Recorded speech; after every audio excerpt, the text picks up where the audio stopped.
ఏ ఏ విషయాల్లో మనం సారము కలిగి ఉండాలి అని అంటే, ఇక్కడ చెప్పబడుతున్నటువంటి వాక్యాన్ని మనం అర్థం చేసుకుంటే దేంట్లో సారం ఉండాలి అని అంటే, సాక్ష్యం విషయంలో సారం ఉండాలి. నీ జీవితానికి ఒక సాక్ష్యం ఉండాలి. ఆ సాక్ష్యం ఎలా కనిపించాలి అని అంటే, సారము కలిగిన సాక్ష్యంలా ఉండాలి. ఈరోజు మనకి ఎలాంటి సాక్ష్యం ఉంది? మన మాటల్లో, మన క్రియల్లో ఇతరులు మన గురించి ఏమని సాక్ష్యం ఇస్తున్నారు? ప్రార్థనకు వచ్చినప్పుడు ఒక భక్తి, ఇంటి దగ్గర ఉన్నప్పుడు ఒక భక్తి, ఒక ఫంక్షన్కి వెళ్ళినప్పుడు ఒక భక్తి. సాక్ష్యం లేకపోతే అందరు ఏమని చెప్తారు అని అంటే, ఈమె ప్రార్థనకు వస్తుంది, ఇతను ప్రార్థనలో బాగుంటాడండి, ప్రార్థనకు వచ్చినప్పుడు బాగానే కనబడతాడు, కానీ ఇంటి దగ్గర ఏమి లేదండి, ప్రార్థన లేదండి, ఇంటి దగ్గర బూతులండి, ఇంటి దగ్గర గొడవలండి. కానీ అది చాలా తప్పు. సాక్ష్యం ఉండాలి మనకి. నువ్వేం చేస్తున్నావో నీ గురించి ఇతరుల సాక్ష్యం చెప్పాలి. సేవకురాలుగా నేను సాక్ష్యం చెప్పాలి, నీ ఎరుగు పొరుగు వారి సాక్ష్యం చెప్పాలి, నీ ఇంటి వారి సాక్ష్యం చెప్పాలి, నీ సంఘంలో సాక్ష్యం ఉండాలి.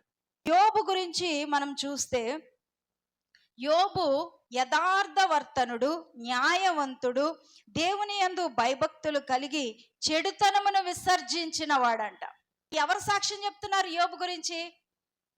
దేవుడే సాక్ష్యం చెప్తున్నాడు. ఈరోజు దేవుడు మన గురించి ఏ సాక్ష్యం ఇవ్వగలడు? నువ్వు బాగా ప్రార్థన చేస్తావు అని సాక్ష్యం ఇవ్వగలడా? పరిశుద్ధంగా ఉంటున్నావు అని సాక్ష్యం ఇస్తాడా? విశ్వాసంలో స్థిరంగా ఉన్నావని సాక్ష్యం ఇస్తాడా? ఆత్మ ఫలాలు కనబడుతున్నాయి కుమారుల్లో, నా కుమార్తెలో అని సాక్ష్యం ఇవ్వగలడా? ఏ సాక్ష్యం ఉంది మనకి దేవుడి దగ్గర? ఏమన్నా సాక్ష్యం పొందుకున్నామా దేవుడి దగ్గర నుంచి? ఏమీ లేదు. ఎంత చక్కగా దేవుడే యోబు గురించి సాక్ష్యం చెప్తా ఉన్నాడు. ఇంకా విచిత్రం ఏంటి అనంటే, యోబే తన గురించి తాను సాక్ష్యం చెప్పుకుంటున్నాడు. ఏమని అనంటే, నేను యథార్థవంతుడను, న్యాయవంతుడనై ఉన్నానని తెలుసుకొనున్నట్లు దేవుడు తన న్యాయమైన త్రాసులో నన్ను తూచునుగాక.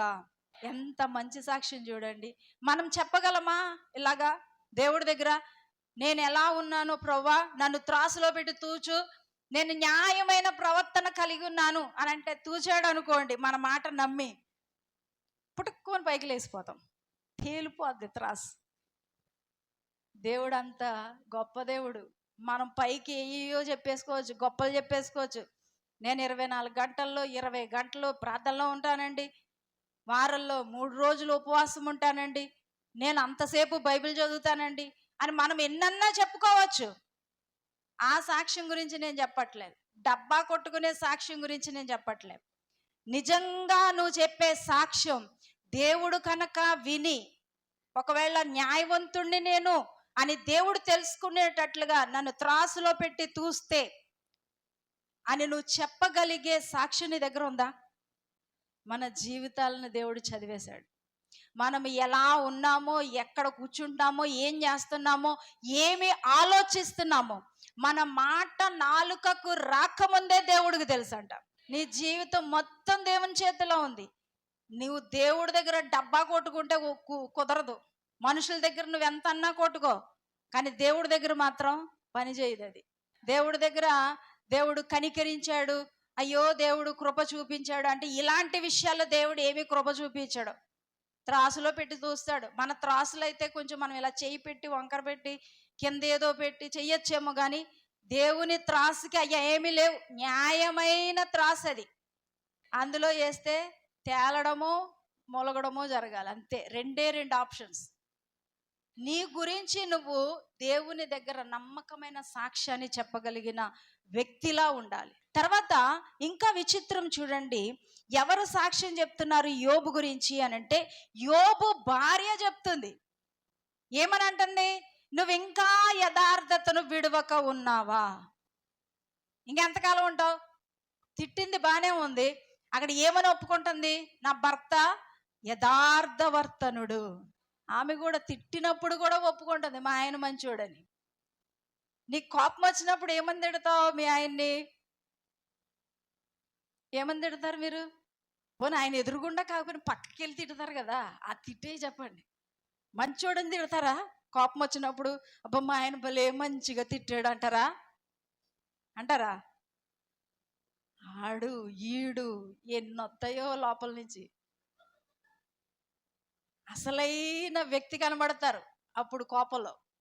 ఈమె కోపంలో తిడతా, ఇంకా ఏంట్రా నువ్వు యథార్థతను విడిచిపెట్టట్లేదా అంటుంది. కోపంలో కూడా మెచ్చుకుంటా తిట్టుకుంటుంది. ఎంత మంచిదో యోబు భార్య. మనమైతే నువ్వు దుర్మార్గుడివి, దుష్టుడివి, నువ్వు పనికిమాలినోడివి, నువ్వు దరిద్రుడివి. ఇంకా భార్య కూడా ఏం చేస్తుంది? యోబు గురించి మంచి సాక్ష్యం ఇస్తుంది. నీ ఇంటి వారిని గురించి మంచి సాక్ష్యం ఇవ్వాలి. నీ భర్త, నీ భార్య నీ గురించి మంచి సాక్ష్యం ఇవ్వాలి. నీ సంఘం నీ గురించి మంచి సాక్ష్యం ఇవ్వాలి. నీ ఊరి వారిని గురించి మంచి సాక్ష్యం ఇవ్వాలి. అంతకన్నా ముఖ్యంగా దేవుడు నీ గురించి మంచి సాక్ష్యం ఇవ్వాలి. మన సాక్ష్య జీవితం లేకుండా మనం క్రైస్తవులం కాదు. అందరూ ఉన్నట్టుగా నువ్వు కూడా నడుచుకుంటే నువ్వు క్రైస్తవురాలివే, క్రైస్తవుడు ఎలా అవుతావు? నీలో ఒక ప్రత్యేకత కనిపించాలి. వాళ్ళందరూ అలా చేస్తారు కానీ వీళ్ళు మాత్రం చెయ్యరండి అని చెప్పాలి. అది సాక్ష్యం.